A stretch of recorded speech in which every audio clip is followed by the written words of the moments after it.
Vsako leto na 21. septembra se nekako ljudje spomnili na pomembnost miru v svetu in nekako ozavestili, da je mir nujen za to, da živimo drug z drugim.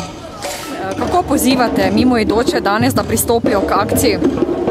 Je v bistvu na simboličen način tako, da prižgejo svečko, da si vzamejo kakšno misel, da pomislijo malo na to, na kak način bi lahko mi dodali k miru v svetu. Najprej seveda to, da je pogoj za mir v svetu to, da imamo mi sami sebi nekaj miru. Da na tak način je možno, da ga delimo z drugimi. To je neka osnova. Nekako prižgajo svečko, pomislijo na mir, pomislijo na nekaj pozitivnega in ozavestijo, kaj dejansko pomeni mir za njih sami. Odziv?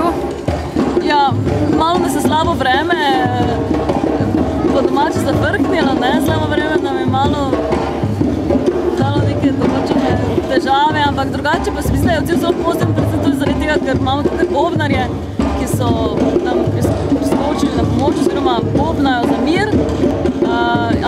Odziv je vsekakor pozitiven, redko kdo te zavrne, če mu rečeš, da naj prižge svečko v imenu miru. Lani so misli pisali sami, zdaj jih pa dobivajo.